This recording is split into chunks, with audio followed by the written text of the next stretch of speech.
Yep, it's that time of year. March Madness. The men's and women's bracket are officially set. And now we get to talk about it and see how we feel. Looking forward to this one. The men's and the women's March Madness. There's nowhere else to be at this moment in time. Shooting Lights Out starts right now.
Sound like some Viking music, don't it? Yeah, gotta get it out the mud, that's the only way to win. Who am I to point the finger like I never ever seen? Been through the ups and downs like the letter N. They don't let you through the door, better kick that again. Cause that's the only way to win. That's the only way to go. Gotta get it out the mud, gotta get it out the flow. Cause that's the only way to go, let's go. Shooting Lights Out.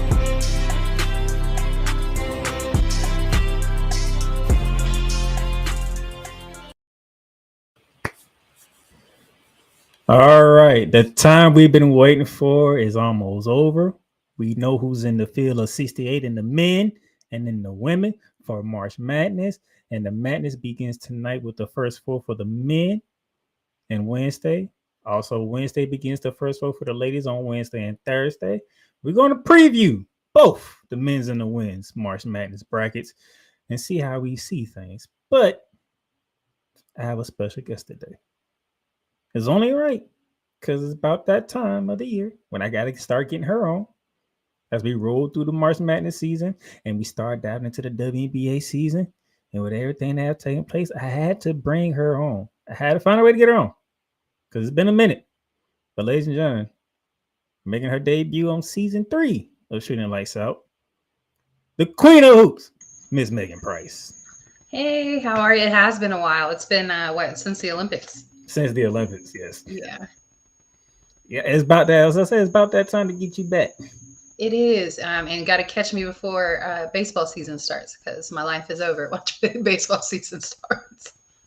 So we're going to dive into college basketball wins, but to the Queen's request, she has some things she wanted to talk about from the WNBA because free agency, let's just be honest, wasn't the type of free agency we expected to be. Right. There was tons of movement, not necessarily from the people we expected, and then some we expected. And yeah, there was movement this year for sure. So first we got to begin off how it all started. Just out of nowhere. Right. We're just going to send Drew Lloyd to the Las Vegas Aces. Like, So I knew Jewel was going to be out of Seattle. I knew that was happening. Vegas was not on my radar whatsoever because, obviously we'll get to the position that she's filling and what that player left. So that enabled that spot to be there. But this one is interesting. I mean, obviously, I think Jewel is an incredibly talented young lady. She's gone through a bit of a shooting slump over the last season and a half. So she's going to answer some questions, I do think that things are situational, though. So being unhappy in Seattle can lead your numbers to looking poorly when in reality, you're probably not that bad. It just wasn't the right situation. So looking to see her kind of get back to her gold Mamba days, putting up 30 and 40 points in a game, maybe even having a chance of being the scoring champ. Like, I would love to see that out of Jewel this year. Now they also the Aces did add Cheyenne Parker Tice to the team as well. Right. Now adding Cheyenne, I think, really helps in their 4 and 5 deficiency. Obviously, they have Asia, and while she is technically a 4, she plays the 5 quite a bit. And we've seen that scenario in Vegas basically since Liz Cambage left Vegas. They haven't had a true center. And so they were running small ball with De'Erica Hamby there for a while. And her and Asia are both the same size and were able to bounce back and forth between the 5 and the 4 accordingly. Currently, right now, their starting center is Kia Stokes. And while she is a defensive presence, you're not going to get any scoring out of her. So Cheyenne will be a nice boost to that. Now, I will say this before we get to the missing piece from the Las Vegas Aces, the reason why Jewel is there, they did lose Alicia Clark. Okay, so this one's big. Now, Alicia went back to Seattle, correct? Yes. And that's where she's played most of her career. So not surprised by that move. Now, their coach, Noelle, while she's only been the head coach for a few years, she was the assistant for quite a while. So I'm sure she's worked with Alicia before, and hopefully this will be a better fit. That one will hurt Vegas. Losing Alicia will hurt. Now, the big news out of Vegas went to LA. Right. Part of the trade to get Drew Lloyd to Vegas was Kelsey Plum goes to LA. Right. Now, almost all last season, KP did not look in sync with her team. And, she's going through a lot of personal drama off of the court. And, me personally, I'm not one to judge. So it wasn't the greatest season for her, though. It was inconsistent. There were times when she looked like herself, and there were times when she wasn't very relevant. But I think that they had several injuries going on at Vegas at the time. Chelsea Gray wasn't there for the first half of the season. I think she came back 2 games before the Olympic break. So, we didn't get to see Chelsea healthy. And we will see that. Obviously, if you've been watching Unrivaled, we know the point guard is healthy. So the MVP of Unrivaled, by the way. I do like this fit for KP, though. And it's actually because of somebody that you don't have pictured here. And that's De'Erica Hamby is playing for LA as well, which is KP's best friend. So I think, going through a lot of personal drama and then being able to go work with your best friend, like that could help alleviate that. So while I don't think the Sparks are going to be a great team this upcoming year, obviously it depends if Cam is available. I don't know that Cam is available. It's going to take a little time. I think LA will be a good team next season. This year, they'll probably be a mid team closer to 9, 8 seed. 8 is very high on the ranking there, I feel like. I think Cam should be ready. Well, she might not be ready for May, but about June, July, she should be ready. It's contingent on that. It is contingent on that because don't get me wrong. There were times last season when you could see what the Sparks have, and also FYI, they got a new head coach too. So And I don't hate their head coaching hire. It was the former head coach of the Utah women's basketball team. So somebody that has been involved in women's basketball for 25 years, I believe, or more. So I think he's a great hire. I would like to see more female coaches. Speaking of head coaches, I'm going to get this out the way because I know how you feel. Your team got a new head coach, and it wasn't the particular coach that you actually wanted. You want to go ahead and get out your chest now?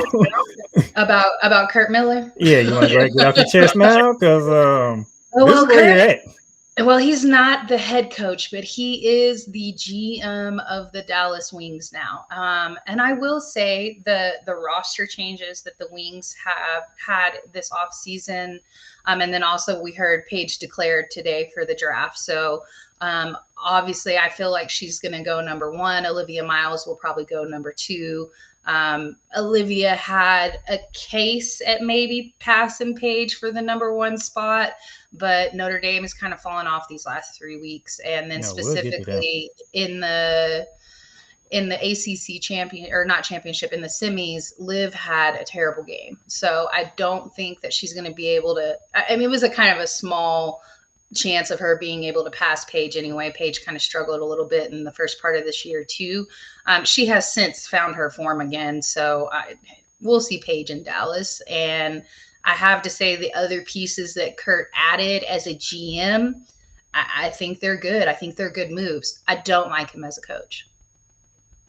I was like, you might as well go ahead and get it out the way now. Yeah, I don't like him as a coach. I sure know don't. How you feel about him, but he's a part of the Wings organization now. He is, and I am going to be cheering for the Valkyries. Valkyries, oh man. Yeah. So, next thing that I did notice, Phoenix Mercury, full makeover, in a good way, by the way. When you do full makeovers, it's like, okay, we turn it down, we're gonna build from scratch. No, they do the full makeover, and it's like, no, we still going to contend. Right. Speaking of a former Dallas Wing, Satu Sabali is now part of the Mercury. Elisa Thomas from Connecticut Sun is now part of the Mercury. I see what you're doing, Phoenix. I see what you're doing. I love the rebuild that they have going on here, and it's probably a retool because Kalia was there last year, so she's already kind of in the groove of things. It is her team, but I think adding Satu is huge, and then obviously adding AT was surprising. I expected her wife to sign with Phoenix, to be perfectly honest, and she made a splash somewhere else. So it was surprising for me, but I like this team. I think that they're going to be a very strong defensive team. It'll be different without DT there, though. And not that it wasn't time. I don't want to say that it wasn't time, but somebody that was still averaging 16 points in year 20, you're going to miss that. So she'll be in the building. I'm sure you'll be able to feel her presence there. So, we saw an interview from DT, I think last week, or her exit interview. And yeah, I mean, you can tell by the way she talked, she knew it was time. Yeah, she did. But that she also said that she's going to be doing what the X Factor does. And so she's going to be in the stands cheering for the team. So she'll be there. It's going to be different. And so while we're going to see the evolution of what Phoenix can be without DT, because it's been 20 years, it was time. And at least that coach has a year under his belt of being there in Phoenix now. We like to call him Girl Dad. So I hope he's successful with this new crew that he's got. I think adding Satu was huge. So if she can be healthy, question mark, that's what their season's probably going to depend on. Now, before I go to the next major team, Brittany Griner is also no longer with the Phoenix Mercury. She went to the Atlanta Dream. Atlanta Dream made a couple of interesting moves, getting not only with BG, but they did get Brianna Jones, and they did get Jordan Canada. So cool. Whenever you listen to this, I think Phoenix, like I said, I think that they were starting this rebuild last year while they still had those pieces that they knew that they were about to lose. The BG move is interesting. I think that her destinations were limited. I don't think everybody was ready to throw down for BG. And so I don't know if this is the correct fit there in Atlanta, But I'm glad that she's still going to get a chance to ball somewhere. But it was time for Phoenix to do this. So yeah, that also I would be remiss to bring up the Seattle Storm again because we talked about Alicia Clark. They re-signed Neko Gumake. They bringing back Gabby Williams. Mm-hmm. They also got Lou Samuel, and they got Lexi Brown in a trade with the LA Sparks. And Katie Lou, I believe she's played there in Seattle before. So once again, I think that's adding back a piece that is used to being there. Katie Lou has a lot to prove this season, I feel like, or she's going to be kind of like BG, that her destinations will be limited if she doesn't do a little more backing up the salary that she's been getting, because she's been getting max salaries the last couple of contracts and she really hadn't been delivering. So, obviously them being paid more is a whole different topic, but you were getting paid what is allotted as a max contract or close to a max contract, and you really didn't deliver much the last 2 seasons. So it's a put up or shut up season for Katie Lou. I think the biggest thing that comes out of this trade, though, and even with them adding Alicia Clark back, the biggest thing for them is what are they going to do with that number 2 pick? I think you should go with Olivia Miles, but hopefully they don't mess it up. Yeah, that draft is still to come. Can't wait for that one. Right. Now, our next team, to me, the team that has won free agency. the team that has won the free agency, because good gracious. Yeah, for sure. So the Fever, they added DeWanna Bonner. And this was such a shocking move, but shouldn't have been a shocking move. I think we were all, once we saw AT signed with Phoenix, I think we were all thinking like, okay, so Swan Song, maybe DT comes back, maybe DeWanna comes back, and they ride it out for one last season there in Phoenix. And it didn't work out that way. Now her going to Indiana shouldn't be such a shocker because her former coach is there, and Stephanie White is a franchise Fever person. Not only does she play for them, but she's already coached them before. So it's basically a home going for Stephanie. And I don't think that necessarily that they would have had a coaching change unless only Stephanie was available. I think Christy did a okay enough job that they were going to roll with her unless this one person became available, and that was Stephanie White. And she did become available. I think that her in Connecticut, and as we see with Connecticut, everybody wanted out. So I don't think that was necessarily just on Stephanie wanting to walk away from the team. I think that everybody was sick of what was going on in Connecticut. Unfortunately, one Maria Marbury is stuck in Staten Island right now. So Marina, and I see a lot of people, this is something I do want to kind of get off my chest, actually. I see a lot of people that criticize Marina because they say she forced the trade there in Chicago, but there was a lot of things going on behind closed doors. The changing in coaching staff, because it was more than just Spoon that got let go, was because of how the Marina situation was handled. And it was proven that what Marina said was true, or they wouldn't have moved on from the coaching staff. And like I said, it was more than just Spoon. And I don't think that Spoon was necessarily involved, but she knew and didn't do anything to change it. So, it was not a good situation there in Chicago. So I don't blame her for forcing her way out of there. And then the Dallas move, like I said, I heard a lot of people say, oh, she forced her way out. She didn't force her way out of Dallas. I was actually in that locker room at that time, or not specifically in that locker room, but I was covering them at that time and actually got a chance to talk to her the day before the trade was finalized.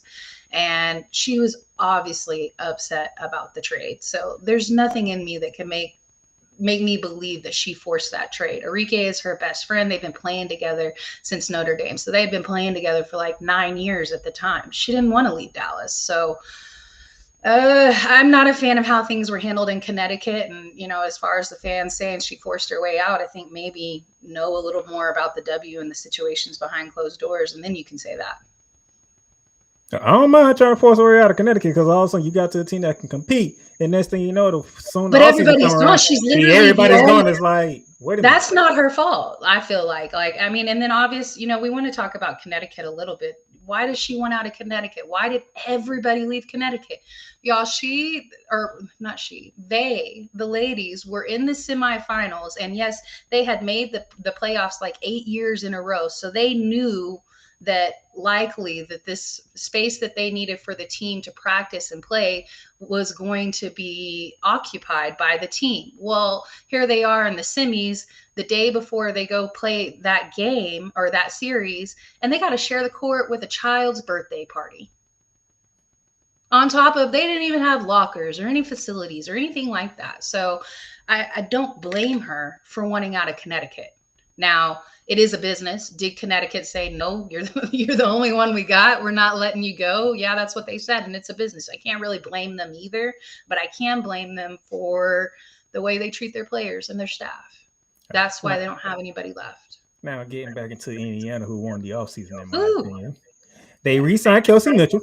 I said, which was huge because we thought we were going to see her in Seattle. She had her moments of unhappiness, especially there at the end of the season. So we didn't know if Kelsey was going to come back. Them being able to re-sign Kelsey is huge. I thought that she would have been a great fit in Seattle when, in fact, her teammate actually went and joined Seattle. The two of them together is not good, Erica Wheeler and Kelsey Mitchell. They end up playing ISO ball and not working as a team. That's why Erica got benched this last season. And we all knew it needed to happen. And it needed to happen the season before that. So I love this move. And I'm very excited to see what happens with Kelsey and a new coach being able to work with the rotations that they have now. Now, we talked about the one Obama, but you brought in a winner in Natasha Howard. Oh, this is huge. I was sick when I heard that Flash was going to Indiana because I have my frustrations with Dallas, but of course I'm still paying attention to them. And Natasha, like you said, she's a proven winner. She's a champion. And on the Dallas squad, she was the only champion on the squad, and DeWanna brings that same pedigree as well. So together, that is a lot of defense. And then one of their biggest moves was another Phoenix player. And you bring in a sniper. You bring in a sniper for sure, and she's somebody that, like, coming off the bench. She's going to be somebody that she's definitely going to be 6th woman of the year, most likely coming off of this in this scenario. She was already in consideration 6th woman of the year last year, and it was a mess in Phoenix some games. It's not going to be a mess in Indiana. She's going to come in, and it's going to look like Patty Mills or Danny Green or Manu Ginobili coming off the bench, putting up big numbers. That's what it's going to look like. And to those of you trying to figure out what we're talking about, Sophia Cunningham. Yeah. Going to Indiana. Correct. To play alongside Caitlin Clark. Good gracious. And Aaliyah Boston. Yeah. And Lexi Hull is still there too. So I think them being able to hold on to Lexi Hull was a big thing as well. That is a defensive presence. And a lot of times last year, she was one of the only ones playing defense. So being able to retain that, and then you add Natasha, who plays, she plays a lot of defense, and then DeWanna too. So like you said, one free agency. They won free agency. Now, I will bring up the Chicago Sky. They get back Courtney Vandersloot from the New York Liberty. So this is not a move that surprised me either. I don't think that Sloot really even wanted to go to New York, other than the fact that Stewie was going to be there. We knew that they wanted to kind of reunite and play together again. Sloot is from New York, so I don't think that was necessarily out of the realm for her, but the Chicago's home now. She's been there for so long. And then Allie, her wife, is from the Chicago area. She made a name for herself there at DePaul. And we know Chicago's not known a whole lot for their college basketball level. And so for me, I think Courtney wanted to go out with the team that she knows best. Agree. No, I agree with that. And there was, because Allie's never officially retired. Last year she was listed as sitting out, and then it was contract problems, and a lot of that went back to James Wade. And Courtney and Allie were not, the last season that they played together at Chicago, we didn't even know if they were going to be there until right before the season started, because that's how long it took for them to do contract negotiations. And James Wade dropped the ball on that and then left the team halfway through the season. Yeah, and then Talking about well, they bring in Kia Nurse. Mhm. Rock with that. I But the surprising move. Yeah, I'm not sold on that pickup. Kia, while a veteran in the game, and I'm sure that she'll be able to add her basketball IQ to that situation, her best days are behind her. That last injury, she's never looked the same. So that's the facts of the situation. Oh, I don't agree, but I don't disagree. But my thing is this: did I see that the Washington Mystics traded Aria Atkins to the Chicago Sky? They did. And so this was a shocker for me. I do think that she's going to fit in well there in Chicago. I want to shout it out real quick. Texas alum. We love Era. Hope she does well over there. I loved the fit that they had in Washington with Kira, her, Deladon. And it just, as we saw what happened there in Washington, it was injury after injury and then poor moves by front office. So I'm surprised to see her go to Chicago, but I hope it works out for her because obviously things are really bad there in DC. Because that threw me, I'm like, wait a minute. Right. No, I wasn't expecting that move. Now most people was looking at Chicago for trading their first round pick. I'm like, yeah, I do realize they just got Aria Atkins, right? Yeah, she's one of the only college players to make Team USA. Like she just needs to be in the right situation. She's definitely a baller. Everybody's fascinated with these draft picks. I'm like, but y'all do realize what they just got, right? That's right. That's not just no ordinary player that they just grabbed. No, Eric, with Camilla Cardozo and Angel Reese. Yeah, she's a franchise player. So and she's going to add some veteran leadership that team desperately needs. Now, before I get to my last team on here, you did bring up the Golden State Valkyries. Yeah. How did you feel? How do you think they did in the expansion draft? I thought it was interesting that they didn't take anybody from Seattle. They said, nah. No mas. They didn't want any parts of that. And I don't know if Jordan Horston was available, but that's probably who I would have gone after. Like I said, I don't know if she was available or not, but that's who I would have gone after. Now, their pickup of Kate Martin, I thought that was huge. Kate is going to we're going to have to see what type of level she can be at. When she got drafted to Vegas, my thought was, and because it was the second round, I was like, I couldn't believe that they got Kate Martin to Vegas. And she looked great in Vegas. It was one of the only bench players that Becky Hammon trusted to come in. So I think that says a lot. I think she's incredibly coachable.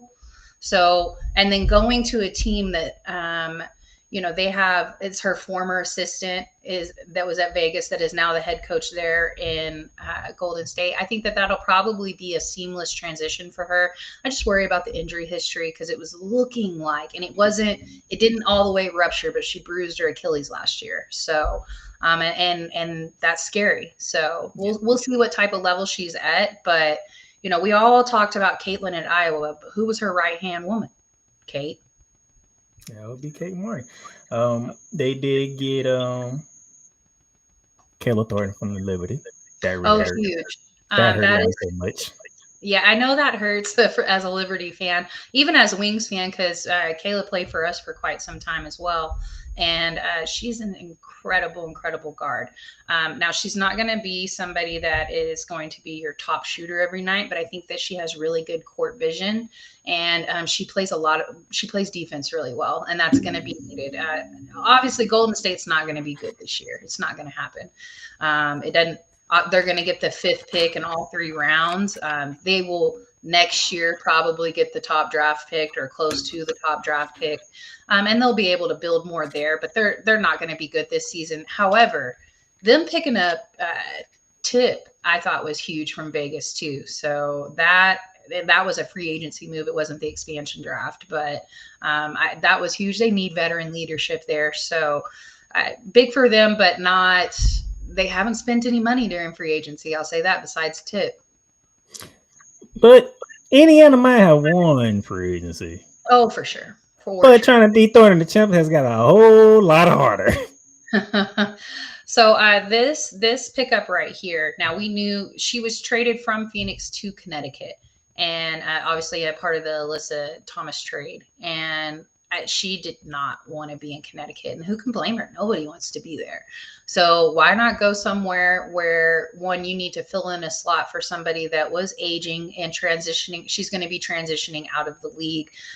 She probably signed her last contract, Courtney Vandersloot. There was even in the playoffs, they had Courtney coming off the bench, and it started to look a little bit better. So, Tosh has her work cut out for her. But once again, I think she's an excellent defensive guard. And she really shocked me there in Phoenix and backed it up with the shooting, had one of her best shooting years too. So I love this move for New York. Oh, I definitely love. I said, whoa, wait a minute. Right. No, great move. Y'all just not give New York a dog here. Right. Y'all just gave New York a dog. That's all we needed. The only concern I have for New York actually came out a couple days ago, and Stewie had to have a scope of her knee, and that is concerning. They said she'll be back for training camp, and she'll be good to go. And as we know with the meniscus, if it's just a tear, you just got to stay off of it and give it a certain amount of time, and then you'll be back on the court. Stewie has an injury history though, and she's not old, but getting towards the end of her prime. It's concerning. It's concerning, but I'm not gonna like write her off and say she's not a top 5 player in the league right now, because she absolutely is.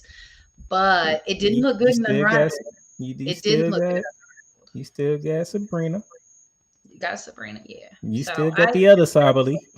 Yeah. Who, by the way, who was the key factor in Game 5 of that championship? Absolutely, series. And that was shocking to me because she's never been the standout sister, in my opinion. So, you still got Lainey Hamilton. Now that she has some rest from that surgery that she had on her knee. Right. We don't have to rush Stewie. We can still play it. I thought if there was anybody that was going to be the movable piece there in New York, it was going to be Betnijah, because of her trade stock is so high.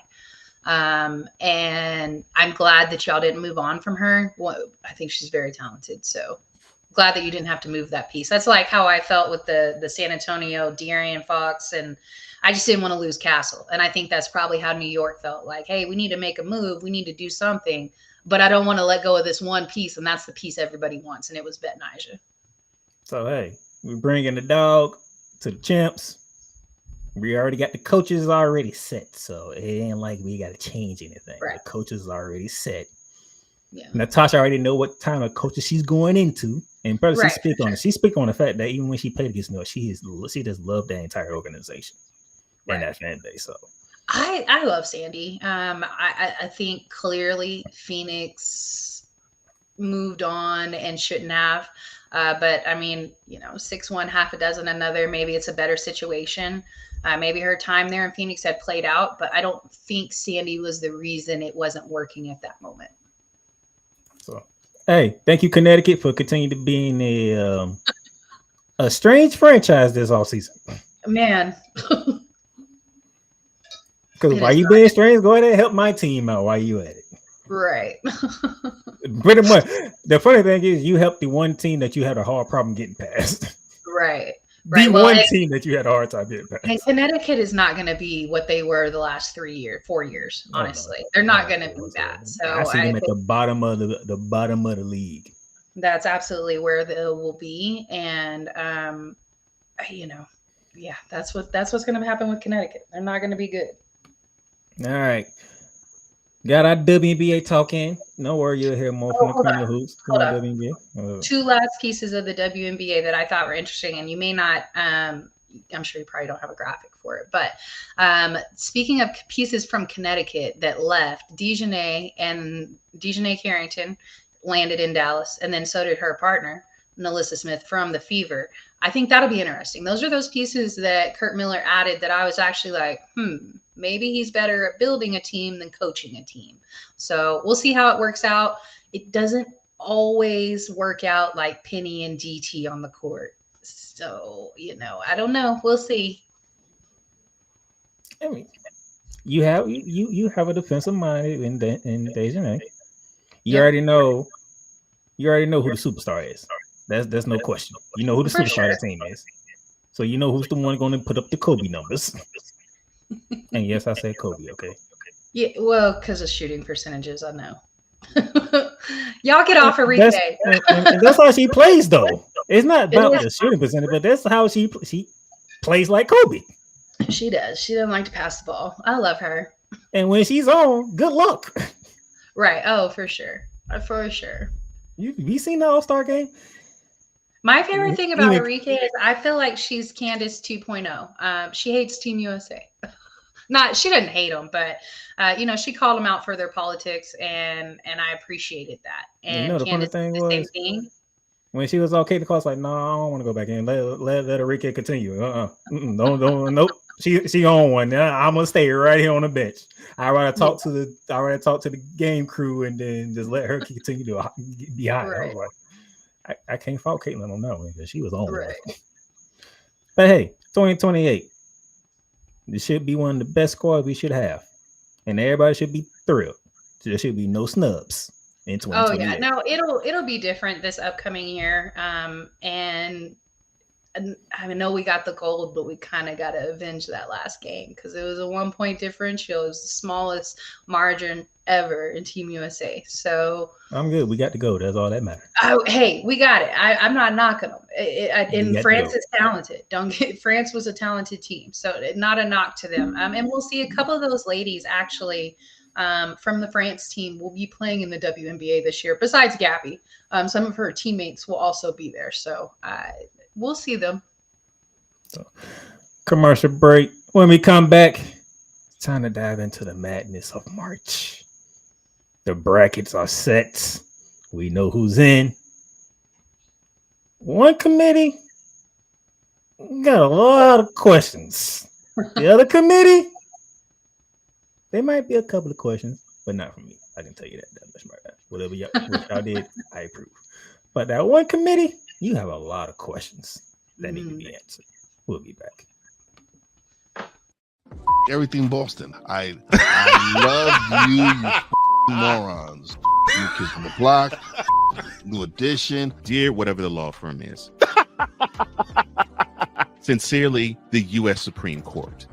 Ben Affleck, Matt Damon. Go yourself again, Jason Whitlock.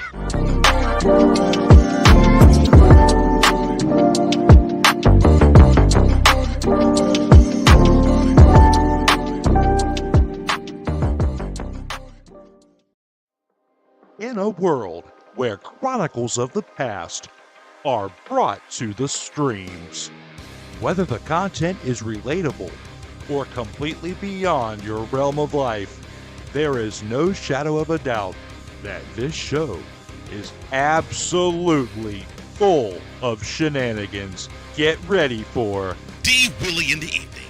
This Sunday at 10:05 p.m. Eastern. Exclusively on Sertova Media, where the struggle is real to be awesome.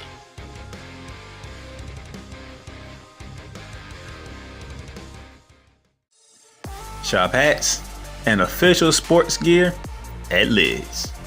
Liz is the leader and #1 destination for hats, gears, and everything that moves you, making it the perfect shop for fans to find official sports hats, merchandise, and gear. Represent your team, your town, and your style with a snapback adjustable fitted hat or beanie from thousands of college and pro teams. Browse the very latest sports jerseys and t-shirts from the best teams out there.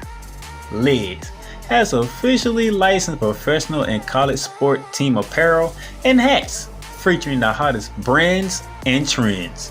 Shop online or visit one of the 100 stores across the country. Locker Rooms by Liz.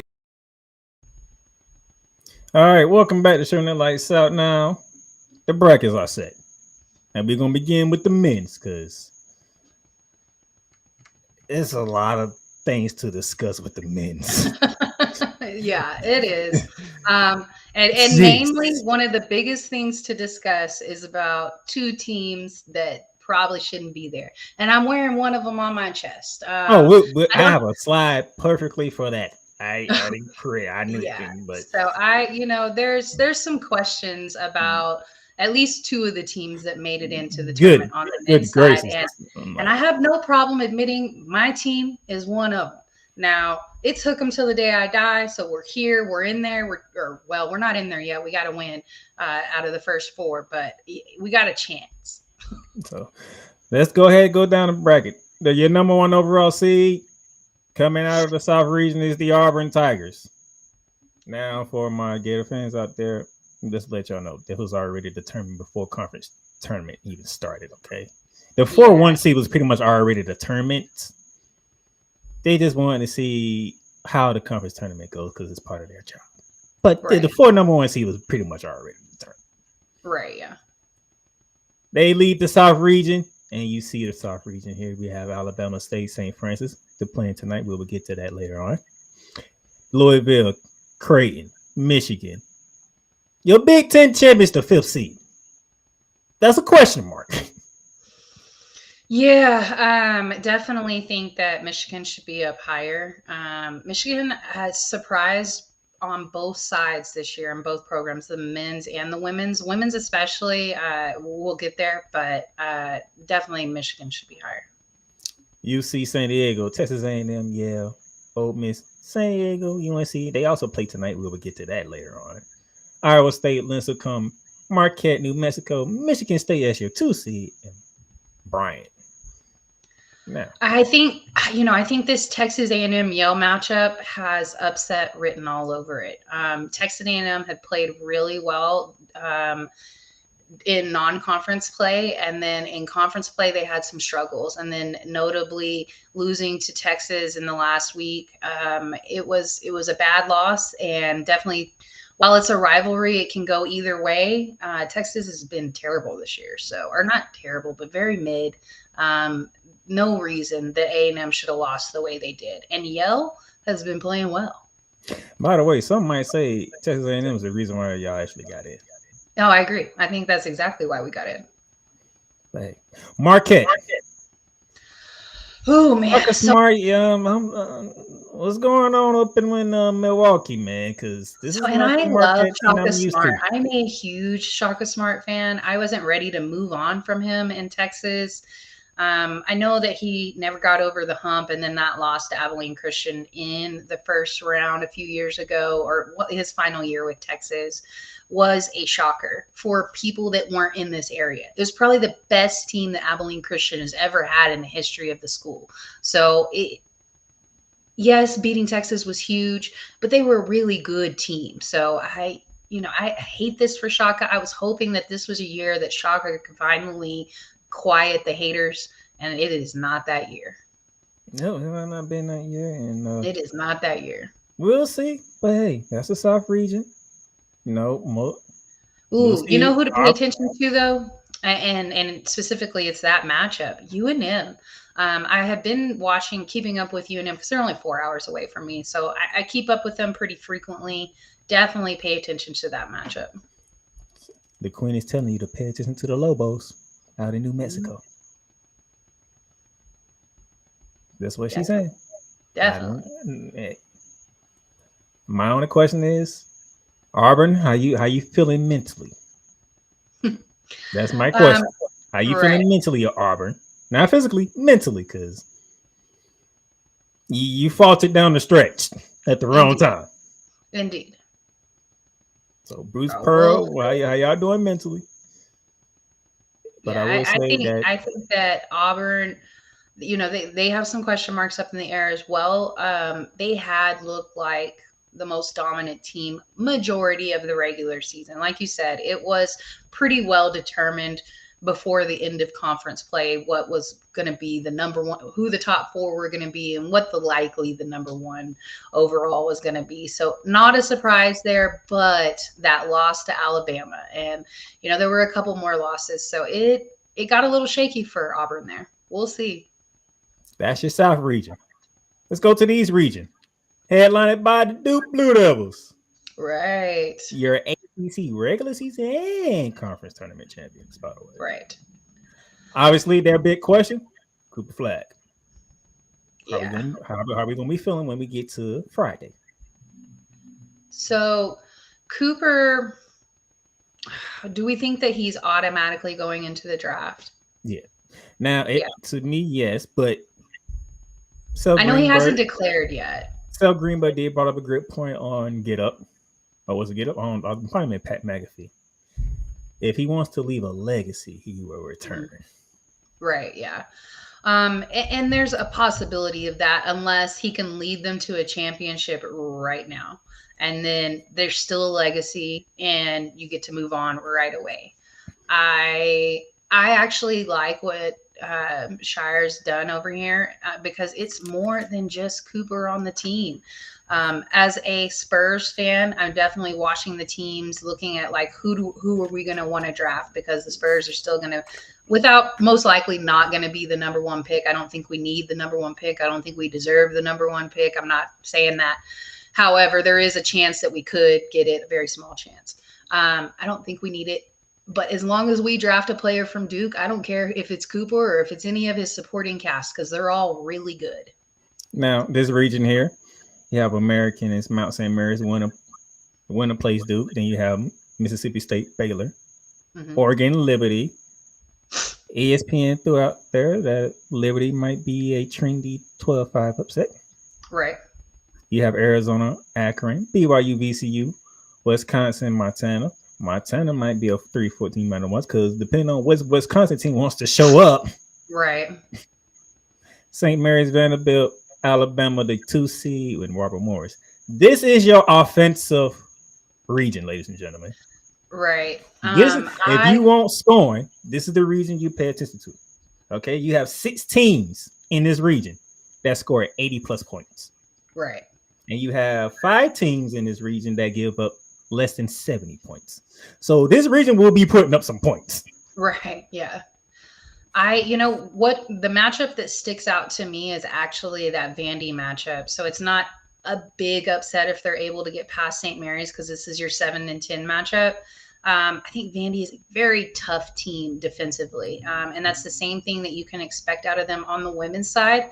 And then, just a little reminder, their gym doesn't have air conditioning. They are conditioned to be in the Sahara Desert. Like, the team can just go and go and go on both sides. What? So, a legendary gym, and that's where they train.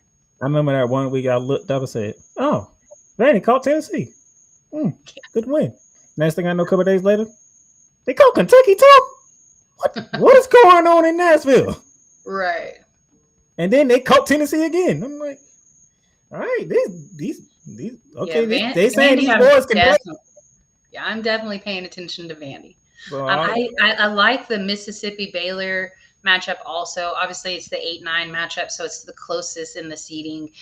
It's not really an upset if Baylor is able to beat Mississippi State, but I think this is probably going to be our closest matchup out of this region. Like, I think maybe a 1-2 point differential in this game, and it can go either way. I'm still going to that Wisconsin, Montana, because depending on what Wisconsin team show up, we might have a problem in that 3-14 matchup. And I do like BYU VCU matchup too. I think that's going to be a good matchup. Oh, that's going to be a good matchup because VCU, they are one of the defensive teams in this region. But Richie Saunders is just that dude there. Agreed.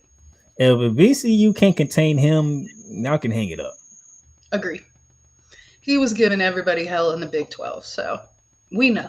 and you still, even though you're a Longhorn fan and your team is part of it. I still cover Big 12. Still live in Big 12 country. Yeah, for sure. Hey, that is just East region.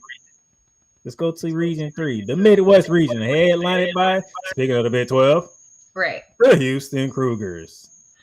So no surprise here either with that. They faltered once at home to Texas Tech, and Texas Tech is a 3 seed coming out of the Big 12 also, and then they turn around and beat Texas Tech at home. So they went back and forth trading on losses there. I do think that Houston is the better team out of the two, and just on any given night, those losses can happen, especially with a team of the caliber that Tech is. But Houston, I think that they're probably the most battle tested. We talk about SEC basketball all the time, but on the men's side, I think Big 12 is the conference to beat this year. Interesting. You're the only one that has said that.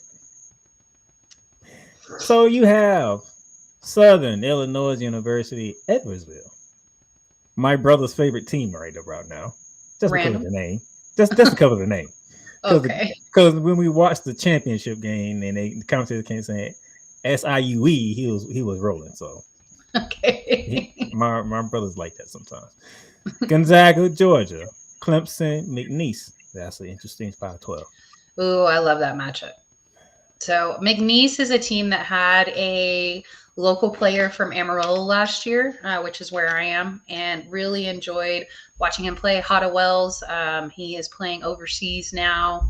So really enjoyed him with McNeese, but McNeese has been able to hold on to that steam that they had with that team that they assembled last year.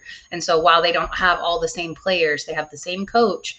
And then they also, and who had the biggest turnaround season last year of all time, I believe. Like he had the most losses the year before to turn it around to the most wins ever. So, I think that as long as you have somebody good at the head right there, very dangerous matchup for Clemson. Purdue is welcoming in High Point University for the first time in the NCAA tournament. So High Point making it all flat out, making the tournament on this side on the men's. And then on the women's side, they got to play in the first four. So congratulations to them. Is this the first time that both programs have made it? So happy for them. Illinois, they'll see the winner between Megan Price's Texas Longhorns and Xavier. We'll talk about that game later. Right. Kentucky and Troy, UCLA, Utah State, Tennessee, and Wofford. Now, all senses are this should be a run of Houston to Tennessee matchup in the regional. Right. Finals. And that's going to be really tough for Houston. I think, Tennessee took a couple losses there at the end of the season, but they're a team that I've been paying attention to all season. And when you're in a situation where you have single elimination, we talk about it, it's any given night. It just may not be that you may not be the best team that night, but on paper, you're the better team all season long. You've been the better team, but on that one particular night, you may not be. And this has the potential for that to happen because Tennessee is that good of a team. So that's the Midwest region. Then we head out to the West region, headlined by the SEC tournament champions, the Florida Gators. Right. And so this is probably everybody's favorite to win the tournament. That's what I've been seeing all around, that they should have been the number one overall seed over Auburn, which they have a case for that. Definitely have a case for that. Paying attention to Florida as well. So I don't think that that's a hot take of paying attention to Florida because of how good they've been this year. But they did have a couple of losses there at the end of the season. Yeah, the only reason why we ain't become the number one seed in the freaking Southeastern Conference is because we went to Athens and decided to get beat. Right. And I sat here on this program with Cole Johnson, which is going to be mad the fact that you was on the show he couldn't be on. Oh. And I said, watch that loss that Georgia's gonna come back and bite us in the ass. And sure enough, Right. They did. They came right back and bite us in the ass because of that. Were they that's the thing about Georgia. When they have home court advantage or home field advantage, it's the real deal there in Georgia. It can be a difference maker. That X factor that DT talks about there in Phoenix, like the fans and where you're at really matter when you got to go into Georgia's house. But hey, we're the fourth number one seed. We're going to win the West region. And North Fork State, welcome back to the tournament. Right. The two-time defending champions, UConn Huskies, they will be meeting up with Oklahoma. That is a very interesting matchup. Very interesting matchup. Memphis, Colorado State, another interesting matchup. Right. Maryland, Grand Canyon, Missouri, Drake, Texas Tech, UNC Wilmington, Kansas, Arkansas, which is the matchup everybody circled. Right. For the first round. And then St. John's and Omaha. So now normally we probably wouldn't be paying attention to Arkansas this much, except for Calipari's there now this year. So first year there at Arkansas, and we pay attention to it on the women's side. Don't get me wrong. Arkansas puts forth a good team on the women's side most years. This year, this matchup, we wouldn't have expected them to be these seeds if you'd known who the coaches are. Bill Self, John Calipari, a 7-10 matchup. very unexpected, I would say. And then the winner go against Rick Pitino in a round of 32. Right. So, and Pitino being the only one to win at 5 different universities, is that right? Or is it 6? 6. He has brought 6 different universities to the NCAA tournament. I mean, he might be the GOAT. I don't know. I don't not always like his tactics, but the thing is, college sports has evolved to where his tactics are legal now. So it just is what it is. Now, as a Gator fan, welcome back. But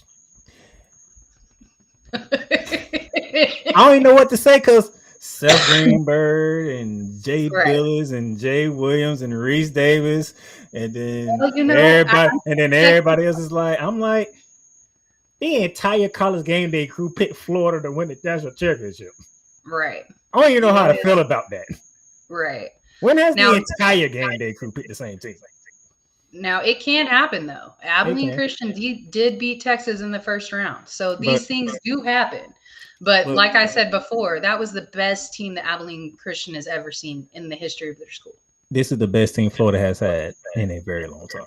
Agreed. There is no weaknesses in this team. Even Jay Billis said on a call in the SEC championship game against Tennessee. He said, pick your poison with the Florida Gators.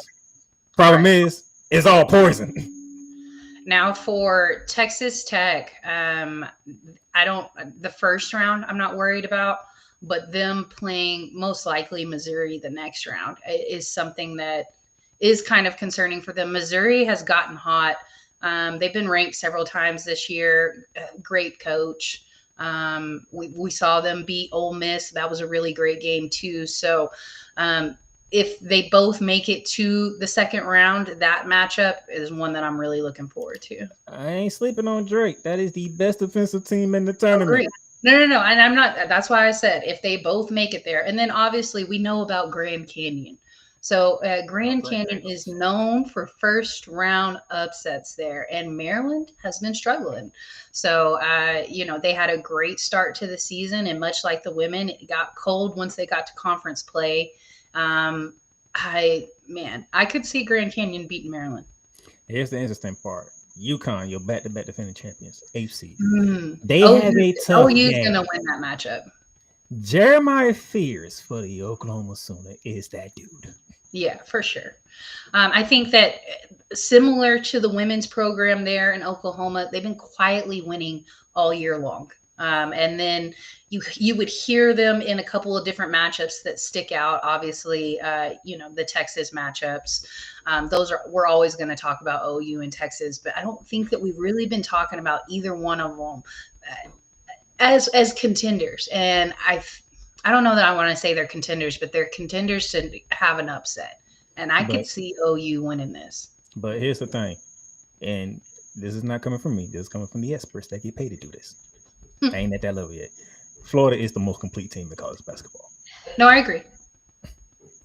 So for you to beat Florida needs to be off. And that's really that rarely happens. Right. Well, I don't see either one coming out of that area, but in my opinion, it'll be Florida versus Oklahoma. So collision course. Todd Golden in his third year. And by the way, what do I always like to say about coaching? Give a coach 3 years. This is Todd Golden third year in games, but look what he has done. Right. No, I definitely agree with that. Giving your coach 3 years. So Todd Golden, possibly against Rick Pitino, reaching the finals, trip to the finals. I would love that. Hey, I'm not going to brag, but I like what we got going on in Gainesville right now. I will say that the guy side of things was more exciting this year than it has been in a couple of years. So glad that they were kind of able to get their spark back. I think that the portal has put parity out there a little bit more. And, we're starting to see people stay longer because they're making money there in college. And so we're starting to see teams that have been together a little bit longer, kind of reversing what the one and done has done to the men's game. So it's bringing the spark back to it. I've really enjoyed the men's season this year. And y'all know I don't talk about men's basketball that much. No. Only time I watch it, but I just don't. When I bring you on. So I had to pick my spots. But here's your 4-1 seeds, and there's no surprising whatsoever. It was the 4-1 seeds going into conference tournament, and these are the 4 seeds that are official. Yeah, I said it that I think it's the Big 12 year. It could be Florida, but I mean, also depending on what happens with Cooper and if he's healthy enough to play, man, I don't know. It's up in the air. I don't think it's going to be Auburn though. Yeah, but now NCAA committee, we gotta have a conversation here. Your last 4 teams that were in Texas, Xavier, San Diego, and North Carolina. Your first 4 out: West Virginia, Indiana, Ohio State, Boise State. Why do we need to have a conversation? Because I'll let Miss Megan Price talk about her Longhorn because she wants to get off with this. But the real conversation is this. Right. How in the blue hell did North Carolina get in with this type of resume? Indeed. Yeah, they probably shouldn't be there, but is it really a March Madness tournament without the men's UNC program? Is that fair? No, of course not.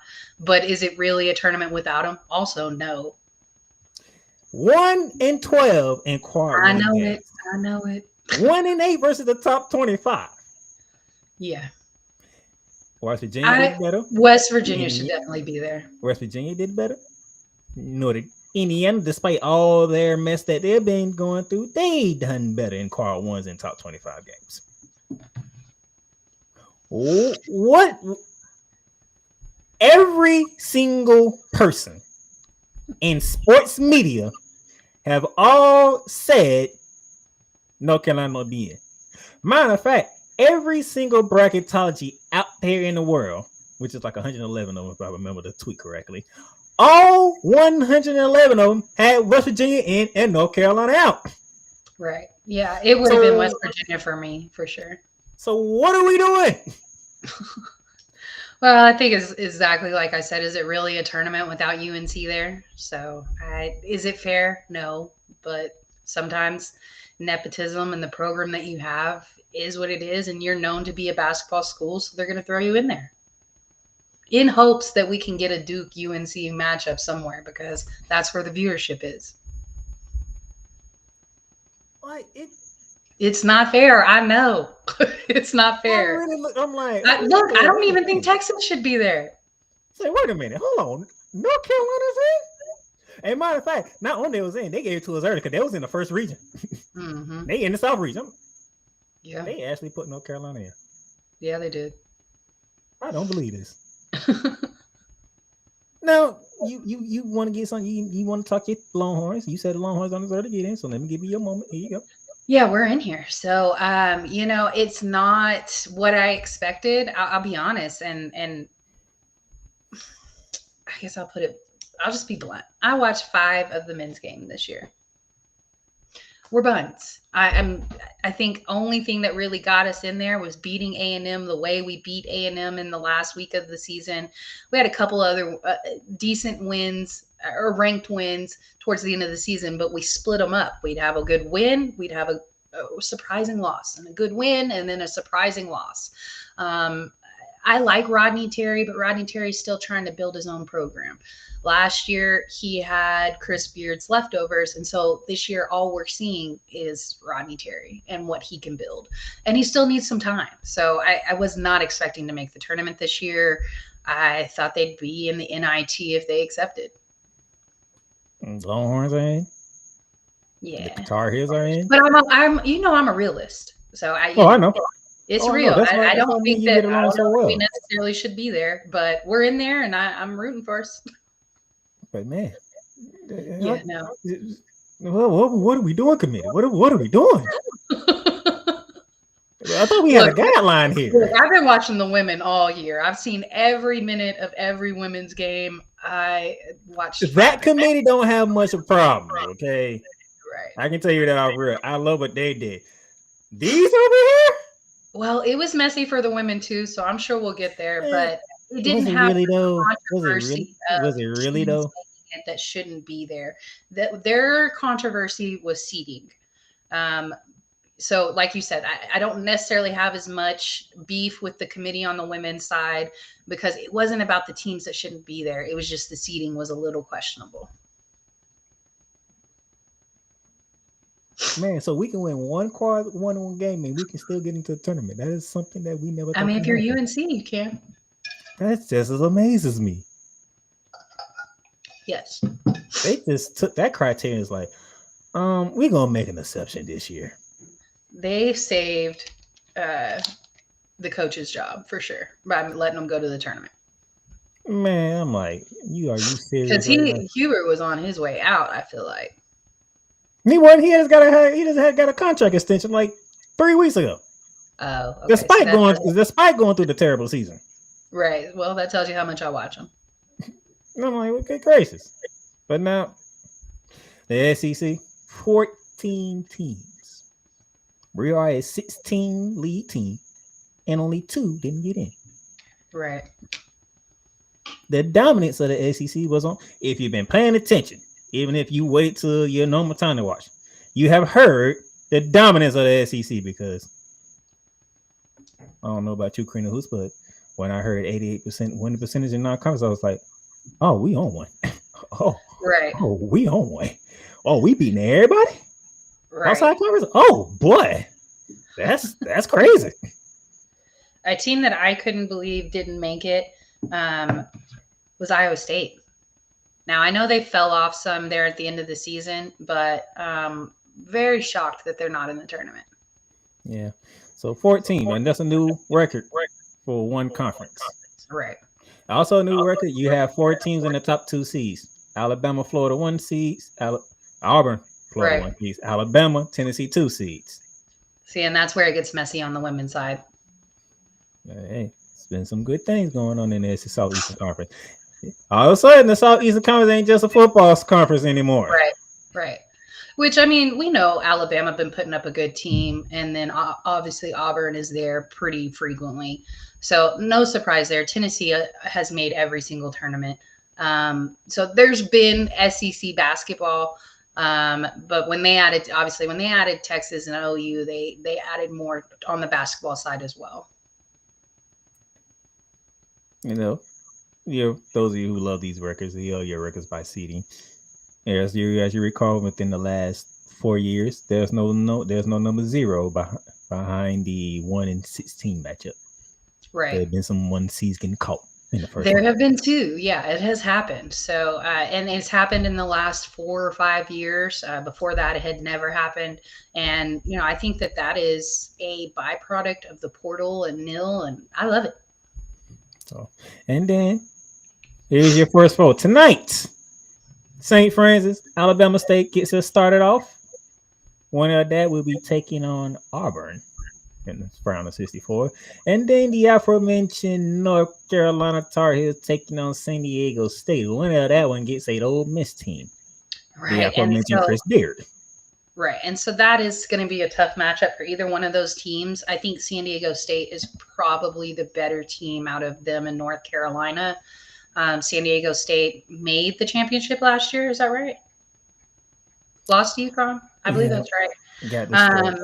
They were a good team last year, and obviously they're not as good this year, and same with North Carolina, but I see more solidarity there in San Diego State. But then having to go face Ole Miss, who has had a couple of losses this year that were questionable, but some of them were understandable. They need a little time there, but Ole Miss is going to be a very good program because Chris Beard is a culture builder. Tomorrow you will have Mount St. Mary's versus American. Winner takes on the top seeded Duke Blue Devils in the East region, followed by the 11th seed matchup of Xavier and the Longhorns, with the winner seeing Illinois in the round of 64. Yeah, that's a tough matchup for either one of those teams, Texas or Xavier. I'm not going to throw out a pick on that one just because it's my team. But either one of those teams having to play Illinois after that is going to be tough. And then here's your Thursday schedule for the afternoon, getting started at 12:15 with Creighton and Louisville. That's a good way to start off the tournament, Creighton and Louisville. I'm looking forward to that match. That's one of the matches I'm looking forward to. Absolutely. Good way to start off. So this is your afternoon sessions here. So you will get to see Wisconsin and Montana. See what kind of Wisconsin team we're going to get. You get that aforementioned McNeese State and Clemson in this round. And then your night session on Thursday, you got UCLA, Utah State. You got the Bill Self versus John Calipari. Yes. So that matchup right there, definitely. I'm sure we're all ready for that one. Personally, I'm definitely going to be watching and expecting an upset in that McNeese matchup. So that's your Thursday evening matchup. And then Friday, get you started with Baylor, Mississippi State. You'll get to see Vanderbilt, St. Mary's in that afternoon matchup. Right. Colorado State, Memphis. And then your late night, your evening slate, you get to see the Florida Gators take the court along with Kentucky, Marquette. You got Arizona in there, Liberty, Oregon closing out the first round. If you can stay up that late. Right. And then CBS and the March Madness team, they were so kind, they gave us a picture of everybody else before. And as you can see, we're getting a lot more women involved in the March Madness announcing team. Absolutely. So, but your lead crew, Iron Eagle, Bill Rafferty, Grant Hill, and Tracy Wilson getting you all the way through the tournament. Yeah. So I'm looking I love seeing Grant Hill on the sidelines like that. I just love that he's still part of the game. But we bringing in Debbie Antonelli into the crew. Right. Love So it. you won't be calling the women's games, she be calling the men's games. Right. I like that. I like that a lot. So this is what we got going on here to get you ready for the men's March Madness. Now we'll take our last commercial break, and when we come back, we're going to dive into the women. I don't have as many questions for the women's side. Right. Yeah. Some people I might feel some type of way, but they did exactly what I wanted them to do. And that's me being objective here. Okay. They did exactly what I wanted them to do. I'm good with it. We're going to see how the queen feels about it, but I feel good. We'll be back. Welcome, ladies and gentlemen, to another edition of Into the Net FC. Kylian Mbappe just all of a sudden finally understood his role, and I think he finally understood that everything Kylian Mbappe has accomplished already, there is still a hell of a lot waiting for him in the future. Kylian Mbappe is only 24 years old. He has accomplished so much, and you know what? Kylian Mbappe has not even reached his prime. Finally seeing, the Marcus Rashford we have been hoping for such a long time, But, this game, after everything Manchester United has been, doing lately, this was actually the ultimate test, to see if Manchester United, honestly was all of a sudden for real. I explained this. The United States, maybe they have to suffer this loss as a lesson to learn to prepare for the future. Because 4 years from now, the World Cup is in not one, not two, but 3 countries. The United States of America, Canada, and Mexico.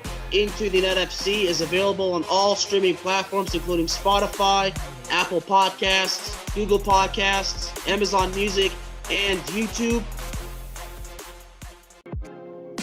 Get Mounts of Entertainment with Paramount Plus. Stream new movies such as Mean Girls, Transformers: Rise of the Beast, and Good Burger 2 with Paramount Plus.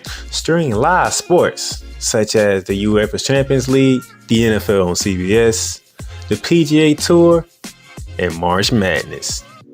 Catch hit CBS shows such as Fire Country, Ghost, NCIS, and more. But also catch exclusive originals for Paramount Plus such as Special Arts Lioness, The Famous Stallones, the new streaming home, or Showtime. Watch Showtime original series and movies when you sign up with Paramount Plus with Showtime. Make it a fun, action-packed adventure for the whole family and create kid-friendly profiles for the little ones.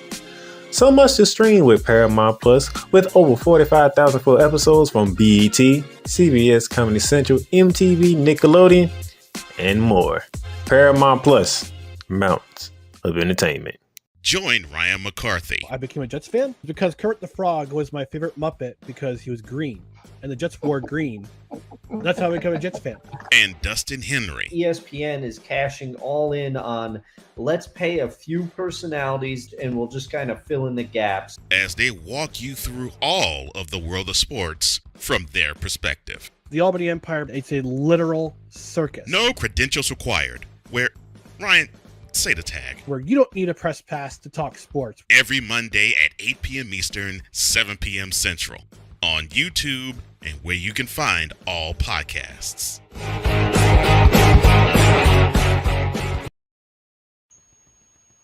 All right, welcome back to Shooting the Lights Out here with the queen of who's Megan Price. First of all, y'all saw the Internet FC commercial. Shout out to Alex Agasol, who is on media coverage of the FC Dallas MLS this season. Oh, awesome. So, hey, shout out to Eric Wilson. He let your boy go to New Orleans, and your boy came back to Duval with a different mindset. Love that. I love that. So I made some moves. I got Alex to be a part of the media coverage for FC Dallas. Oh, we love that. Love that very much. So working on some other things too. Might be involved in the Big 12 for next coming football season. Just working some other stuff. That's what's up. Love that. So, but now let's get to the women's bracket, shall we? And the women's bracket, I think they did the right thing. And when I say what they did the right thing, the number one overall seed, the UCLA Bruins, representing Spokane Region 1. And in Spokane Region 1, they will see the winner of UC San Diego and Southern University. Mm-hmm. Richmond will go against Georgia Tech. Ole Miss versus Ball State. Baylor versus Grand Canyon. Florida State, George Mason. LSU, San Diego. Michigan State, Harvard. And NC State and Vermont. Now, those of you who are not familiar with the women's game, anytime you see an Ivy League team in the women's side, have raised eyebrows. Well, there's 3 now that are there's 3 that made the tournament. I know we only got 1. I'm just saying. I'm just saying yeah, now. They definitely pay attention to the Ivy League teams. Harvard, obviously, they have Harmony Turner, who is an amazing ball player and has been there for a few years. The last couple years, I was paying attention to Princeton because they had a player that I really liked, but Harvard just won their tournament and could pull an upset here for sure. Now, my question is, LSU, are my girls healthy? If my girls healthy, I'm good. So on the LSU side of things, them getting the 3 seed, I think is pretty well deserved. At the end of the season, and then obviously in the SEC tournament, they had some health issues. Flage was in a boot, and Anisha was also in a boot. So it's looking rough for LSU if those 2 ladies aren't available. We did hear Kim say that everybody would be healthy for the big tournament. But is that just a tactic? Any coach would do that. I don't want to just let in on Kim on that. Or is that just a diversion for people to plan for that person to be there, or those 2 people to be there, and they may not be. Kim Mulkey, I need to know if my girl's healthy. Because if my girl's healthy, they will get past Florida State. Because if they're not healthy, you're talking about the leading scorer in the entire college basketball realm. Right. Florida State. Well, and I'll say that, but George Mason's a good team too.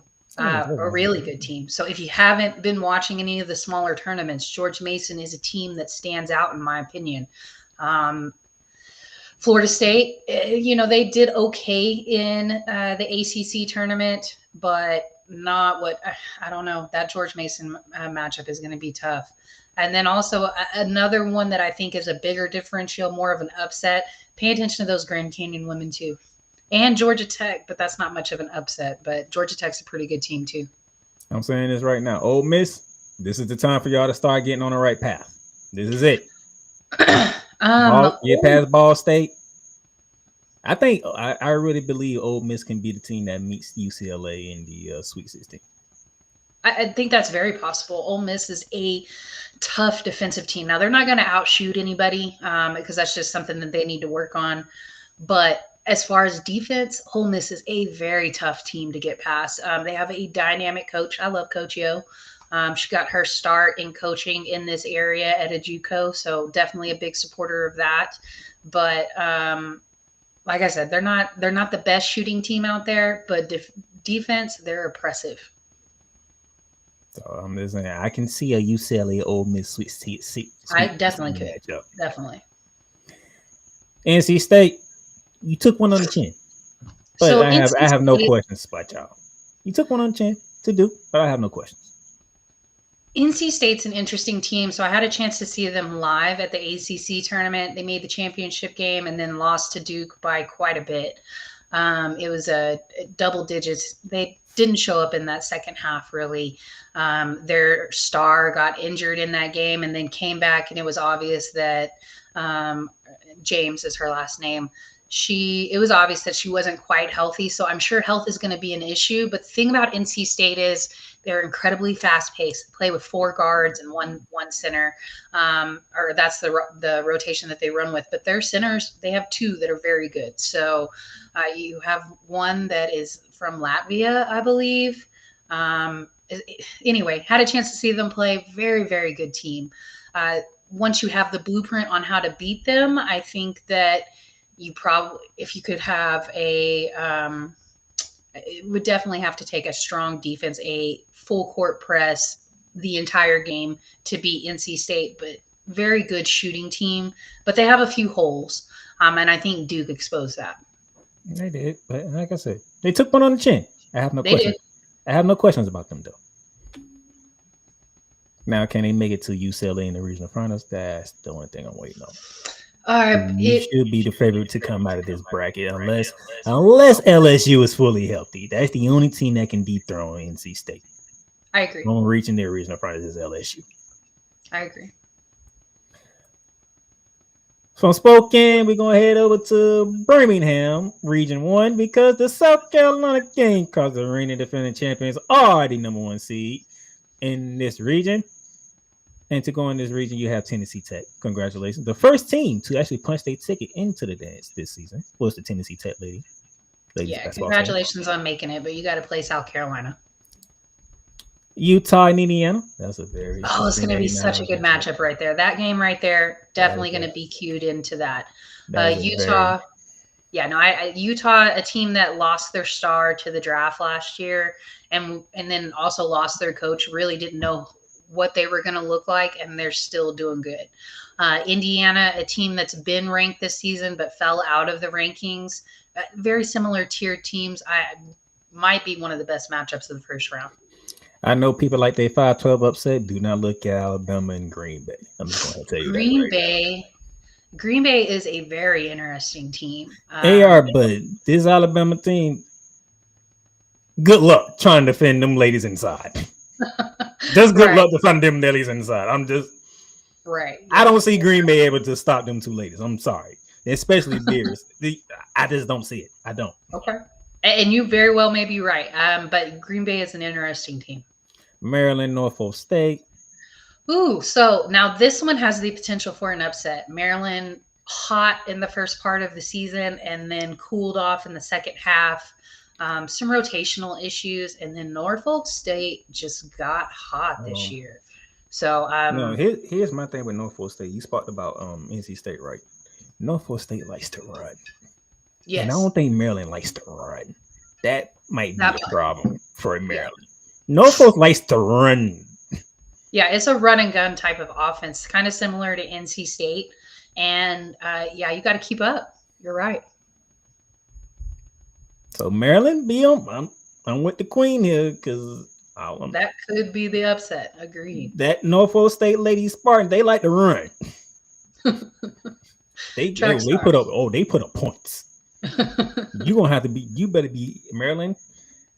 This is one of them games you need to cross all the T's, dot all the I's on this one, because one mistake you might find yourself down a quick 5 points.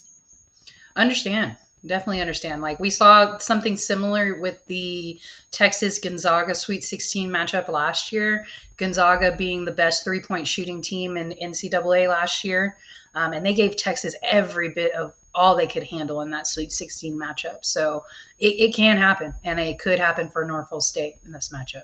You got West Virginia getting the winner of Columbia and Washington. I'm sorry, but West Virginia on the ladies' side has become Press Virginia now. These girls can press. Oh, for sure. And also another 806 shout out there. Their head coach was Krista Gerlich, who's the head coach of Texas Tech. He was her assistant at West Texas A&M University, about 20 minutes from here. So I enjoyed being able to see him have success at West Virginia, and they've turned into a perennial team there in the Big 12. Like, they are constantly making their presence known in women's basketball.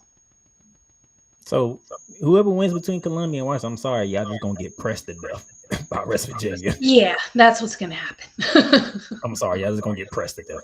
Right. There's no other nice way to put it.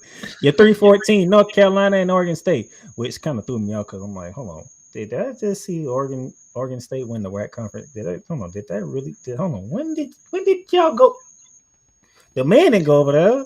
The football team. And so it's been a mess for Oregon State since last year. So they had a early exit in their the last Pac-12 tournament last year, and they fired their coach right then and there. And they were asking the coach, like, what are you going to do to prepare for the big tournament? Because obviously you're still a high enough seed. You're going to make it regardless. And she said in the press conference, I don't know, because I'm not going to be coaching this team. So it's been a mess for Oregon State since then. And I'm not surprised that they still have some good players there, but they're still trying to find their direction after all of that mess from last year. Thanks for making the tournament, but you're going against North Carolina on this. North Carolina, they had some struggling woes in the ACC tournament. So we'll see. Them making the semis was kind of surprising. Now, I do think that they'll get past Oregon State just fine. 7-10, Vanderbilt and Oregon. Ooh, okay, here we go. Pay attention to those Vandy girls. I don't know that they can beat Duke, but they'll beat Oregon. They'll be Oregon because Deja Kelly hasn't been the Deja Kelly I was looking forward to when she transferred to Oregon. Right. It's like she took a step back. Well, she took a step back last year too. Deja Kelly is going in a downward trajectory. I don't like that. Agree. Her sophomore season at UNC, she did really well. That next year, nah. And Duke and Lehigh. Well, Duke is the ACC champion, and Lehigh, thank you for coming. But Duke is a team that Carol Lawson got them girls on the right track now. She really does. So in her third year there at Duke, and they now have a ACC championship. Also, it's the 50th year for women's basketball for Duke. Circle them. And it's not an upset. Them being a 2 seed, if they were to go all the way and win it, I don't think it's an upset. But I don't think people are really paying attention to them like that. They're the young lady that won MVP of the ACC tournament, Aluchi. She's their 6th woman. She comes off the bench and she won MVP. I think that's incredibly special. They are a team that doesn't give up. And then look for the young lady. Her last name's Donovan. She doesn't put a lot on the stat sheet, but she is a defensive presence. She will mix up everybody. She's Draymond Green. She can defend any position on the court. Now, I'm going to call it a Corey because I don't see it as a problem like other people. Those of you who have a Corey with how the 1 seeds went in the first 2-1, people thought South Carolina deserved to be the overall number 1 seed. Right. I said it need to be UCLA. Why it need to be UCLA, Paymaker? Well, first of all, one of the most important things, they actually beat South Carolina during the season. As you can see here, they did not just beat them. They beat them pretty comfortably too. They did. I think I'm on the other side of it. I do think it should have been South Carolina, but I don't have a problem with UCLA getting picked. But UCLA's non-conference schedule was nothing compared to South Carolina's. Nobody's non-conference schedule was anything in comparison to South Carolina's, except for maybe Texas. Texas was pretty close. They were 3rd in strength of schedule, I believe. So they also had a tough non-conference schedule. But literally the most battle-tested team going into this tournament is South Carolina. So I think they did what they were supposed to do in order to prepare for this month. They did. But the problem is, you took a 15-point loss to UCLA, Mm-hmm. and then on national television, Yeah. UConn walked into Columbia, South Carolina, Right. and completely destroyed you in the second half. Right. Now that loss to Texas, I think you got to know that loss to Texas won only by 4 points, so not necessarily the better team won. Because I don't think that. I think South Carolina is probably the better team out of them in Texas, and not a knock to my own team. I just think South Carolina has better shooting. We probably have better defense, but they have better shooting than we do. But that loss to UConn is what really probably put them in not the number one overall. But UCLA, their conference schedule is not that tough. I mean, yeah, they got to play Nebraska, they got to play Ohio State, but your biggest is somebody you've been playing this entire time in USC. So, the only team that beat them, by the way, the only team. That's what I'm saying. So, I don't know that it necessarily should have been UCLA, but I don't have a problem with it. But their non-conference schedule is not the same, or their conference schedule is not the same as what the SEC is on the women's side. Because when I heard this, any given night, you got to play Tennessee, you got to play Ole Miss, you got to play Vandy, you got to play Texas, you got to play OU.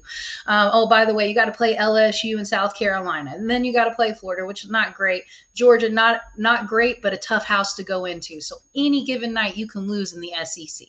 I get you on that one, but that's why I went ahead and I went to the numbers.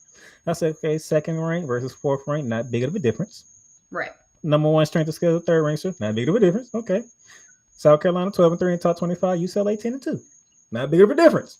Okay. Both won the conference championship. All right, then we getting somewhere. Right. Where we splitting hairs at? Oh, they actually met. Oh, and UCLA won. Right. And then that's why I don't have a problem with it being UCLA, because they have that win over South Carolina. But I think that win over South Carolina, that was at home for UCLA. And I think that was a tired South Carolina team, because it was like their last non-conference game, right? It was in November. Okay. And then obviously we talked about what happened with UConn, and that was right. Ooh, to your point, might have been the biggest draw because everybody. I do think that the way that they lost to UConn, not necessarily that they lost to UConn, but the way they lost to UConn. Not only the way they lost, but it was at home too. Right. Agreed. They hadn't lost at home in like 3 years. And y'all got destroyed at home. Yeah, for sure. But hey, I felt the committee did the right thing. I was on UCLA, and come on, you're talking to an SEC guy. You would think I would be pulling for South Carolina darn state because I love them. But if I'm being objective here, I say, well, UCLA, they do have that critical head-to-head meeting. I mean, it don't matter when they played, they met on the court. Right. It was visible. Right. And UCLA has that one. And they only lost to one team. I don't think that. But y'all gonna hold that one team that they lost to against them? Like, I don't think if that matchup were to happen today that UCLA wins by 15. No, I agree with you on that. But I'm just saying, if we're gonna be objective about this, we're gonna let's keep it objective on football, the basketball. Let's keep it the same way. They met on the hardwood. UCLA came out on top. That's chat box number one. I can respect that.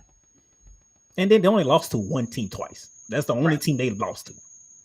I get it. SEC is the better conference. It is. Which is very surprising when you talk about basketball. Right. I get it. But when you can sit here and say, I beat them, that's your difference right there. We met and we won. That's my argument.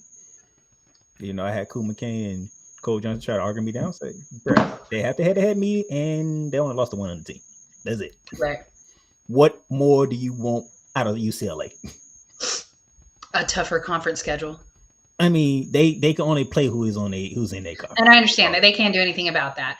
And not to say that Big Ten doesn't have good teams in there, because like I said, Nebraska is a very good defensive team. You got Indiana, who's decent, and then you got Ohio State, who's good but inconsistent. So it's not quite the same as the SEC. And the thing about that is, South Carolina played 15 top 25 teams. UCLA played 13. Not big of a difference. Right. I agree. So And like South Carolina and UCLA didn't play nobody's. I agree. Oh, they scheduled. So I'm with the committee on that one. Other people are not, but I'm with the committee.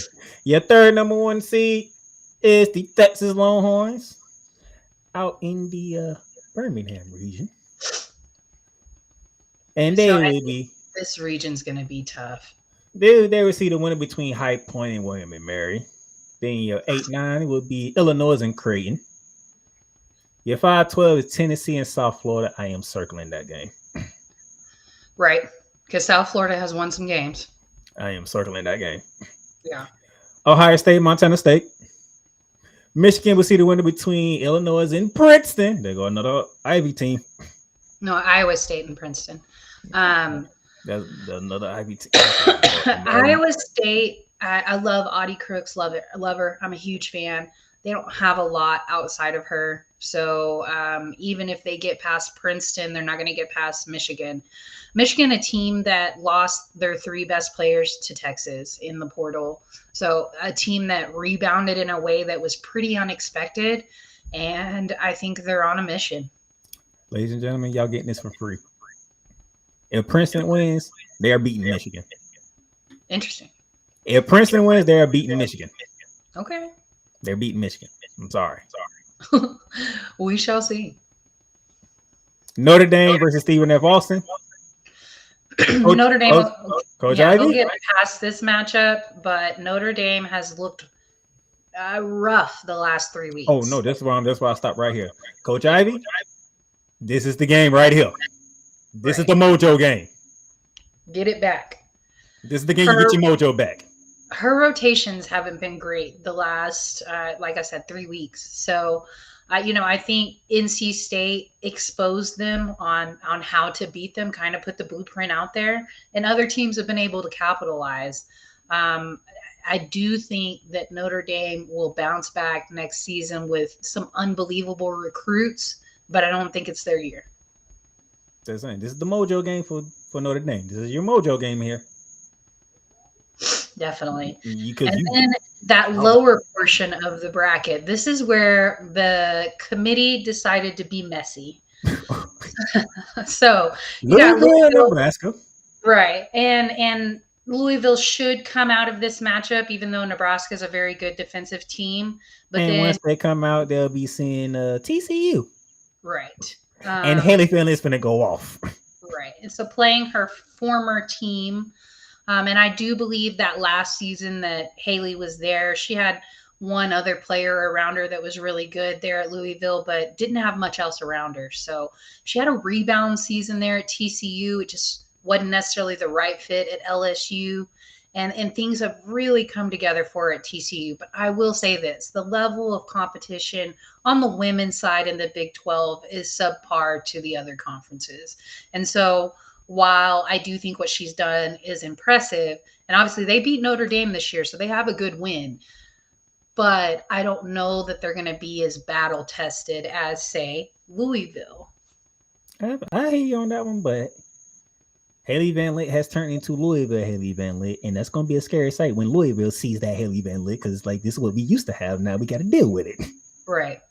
The only thing that I can say negatively really about TCU is that Prince shouldn't be playing. And I have to say that publicly anytime I have a chance to. She has no business on the court. She does the dirty work for me. You know, she gets the rebounds and defense inside. She does. It's not. She's a great basketball player. She's a terrible person, and has no business on the court. There should not be a roster spot open for her. I get you with that one. All right. Well, before we continue on, the Lady Volunteers is the only team that has made every single freaking tournament. Every single one. I love that. I love that for them. When they moved on from their coach last year after the tournament, I don't know if y'all remember, Camila Cardoso hit the only 3-pointer she's ever made in her career at the time. She made the 3-pointer to win because nobody was guarding her. So they let their coach go. I think they hired the right person. I really thought that they were going to pull Kara Lawson from Duke because I thought the only coaching position that could probably pull her away from Duke was Tennessee. Tennessee did not have enough draw to pull Kara Lawson. And the person that they put in place instead, I think she's an amazing coach. And I want to go as far as to call her a basketball savant. She does this with her rotations where she doesn't sub out 1 to 2 players at a time. She subs out 5. And so there you are, 2 minutes left in the fourth quarter. You've been playing one of the toughest defenses in NCAA. And here she goes subbing them out. All 5 of them have been putting fresh legs in. It's killer. I don't know. I've never seen a coach do that. I'm speechless. When she did it, I was speechless. Hey. And I knew it was coming. There's a standard at Tennessee. Right. I knew it was still coming, going. but the assistant coach was actually coaching that matchup against Texas because she was on maternity leave at the time. And she didn't take very long for maternity leave. She was only gone 2 weeks. And so I knew that she did those type of rotations. I knew she subbed out 5 at a time. But I didn't know if the assistant coach was going to go along with it. And last 2 minutes, sure enough, all 5 ladies sub in. It was rough. It was one of the hardest games for Texas to win this year, and that was against Tennessee. The standard is the standard at Lady Volunteers. Yes, indeed. And then the final region spoke into your final number 1 seed, the USC Trojans, led by the one and only Juju Watkins. Oh man, so this has been such an exciting team to watch this year. I think we all know or knew what the potential is there with Juju, but she didn't have a ton around her last year, and she still made the Final Four. So, obviously that speaks volumes. But they followed up with getting Kennedy Smith, and then they also got Kiki from Stanford. So, they put quite a bit around her, and USC did fall to UCLA in the tournament in the conference tournament. I don't see that happening again if they match up in this tournament. If I know the Queen well, Macy part number 2 is coming in this bracket right here. Got Southern Cal, UNC Greensboro, California, Mississippi State, Kansas State, Fairfield, Kentucky and Liberty, Iowa, Murray State. Iowa. I don't know if y'all ready for that. Them girls like to run too. Them girls like to run too at Murray State. Right. I like Iowa. I like the star that they have over there, Lucy. I think she's a really great guard. She doesn't quite obviously have the spark of the team before her, but Murray State, that is a tough matchup. I will say though, even though they've got to go against USC, I just want to shout out UNC Greensboro. They won their conference tournament back-to-back years, and they went to overtime to win this one this year. So it was really hard-fought bid into the big tournament. Normally, I'll be walking with Florida Gulf Coast and upset, but you're going against Oklahoma. Right. And I probably would have gone with Florida Gulf Coast as well. Don't do that this year. Normally would have gone with them for an upset. This is a perennial program that while they're in a smaller conference and you're not going to pay attention to them as much, they're known for really fast-paced three-point shooting.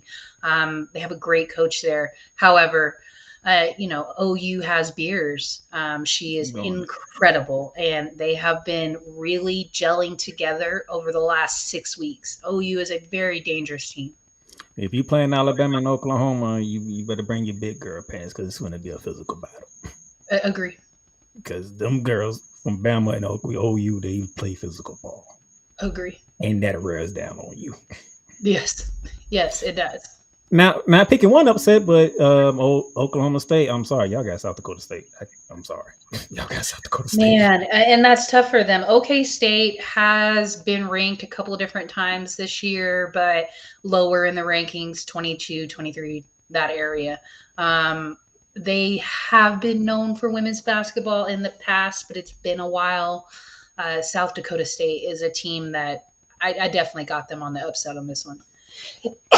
And been the most scary and dangerous team in the field. Right. The UConn Huskies. And they did it to them again. Southern Cal and UConn in the same region again. Want to talk about Messi? You heard Lindsey Gottlieb. She was not happy being a fourth number one seed. Into her defense, I agree with her. I don't think she shouldn't have. Right, yeah. I thought they should have been a third, and that probably should have been Texas. That's the fourth number one seed. No, and I agree with that. I don't know. I don't even know if Texas should have been the number one seed. That's in my why opinion, I say UConn should have been the fourth number one seed. In my opinion, to be honest. And I'm not opposed to that. I'm not a homer for my team. I'm a realistic fan. If Texas would have got the 2, I would have been okay with that. But you said it was kind of messy. That's UConn the messy and part. USC back in the same region again, bringing up some nightmares to Trojan fans about what happened last year in the Elite Eight. Right.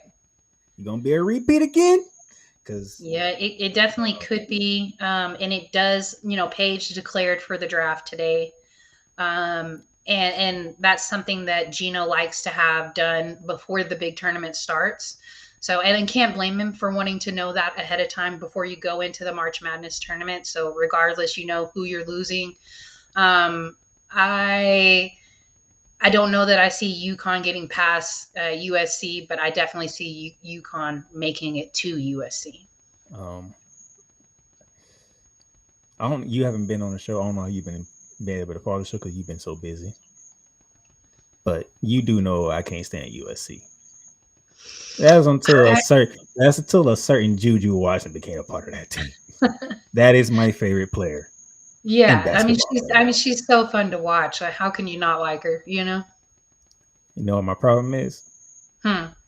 Face Beckers is healthy. AC Flood is healthy. And then Gino just decided, you know what? It's been a while since y'all had a look at a freshman that come up in UConn that y'all need to talk about. And then Sarah Strong, I'm like, oh my God, Gino's back at it. Oh no. And then I watched them what they did to South Carolina. I thought about that. Oh my gosh. I thought UConn was dead in the water. They didn't have any top 10 wins before that matchup to South Carolina. Their competition in the Big East is basically the Church League. So, they don't have any competition over there in the Big East. It is time to move on, UConn. Like, I know you got to find a conference that wants you, but y'all got to figure it out.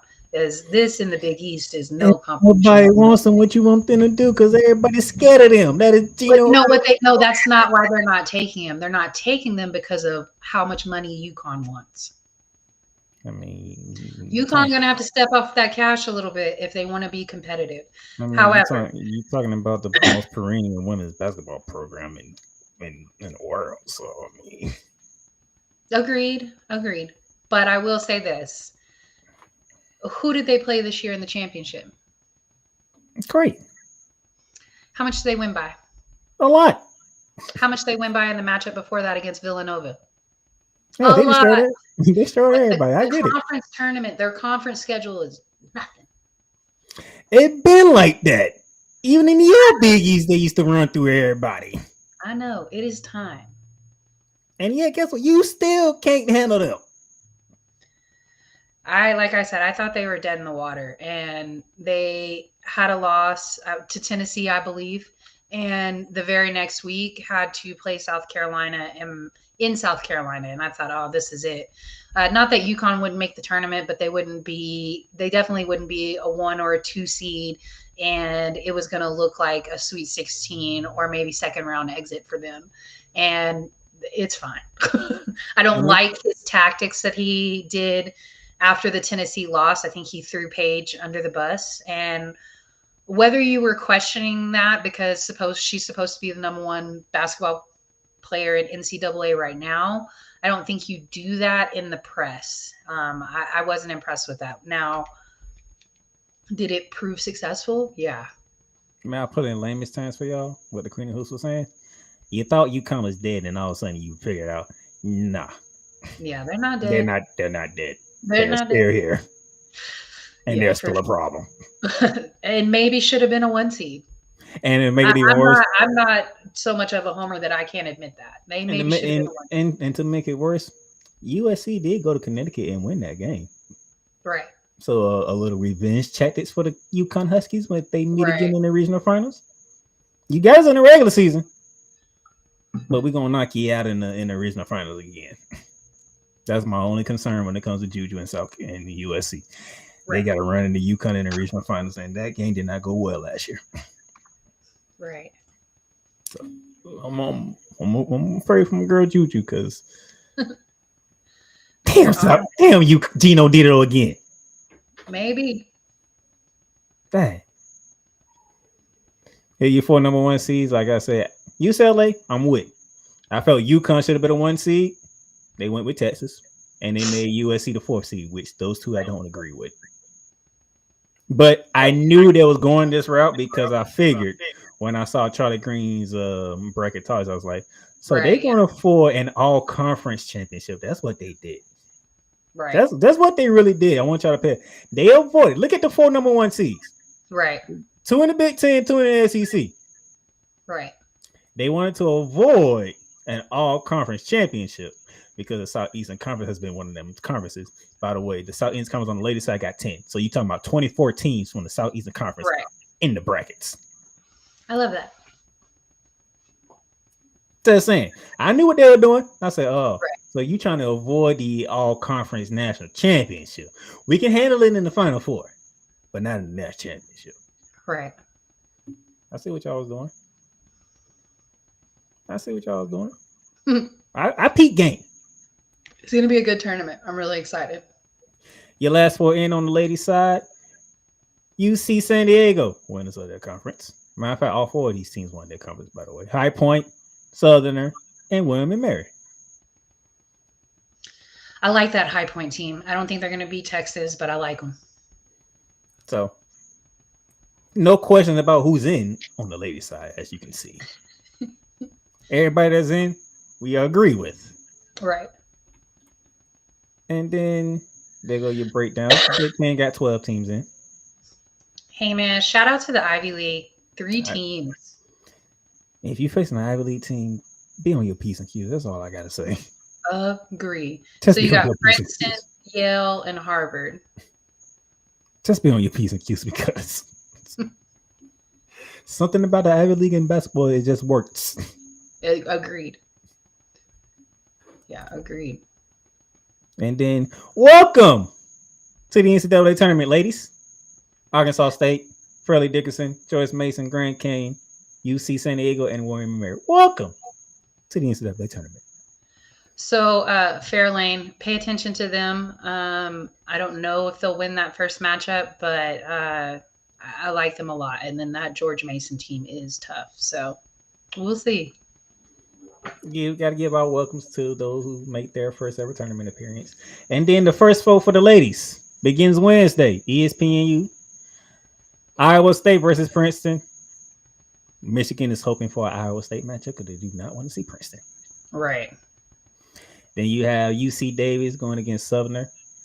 Congratulations on making the tournament, but you're getting bounced out in the first round because you're going to run into South Carolina. I'm sorry. It's just This is not time to face South Carolina right now.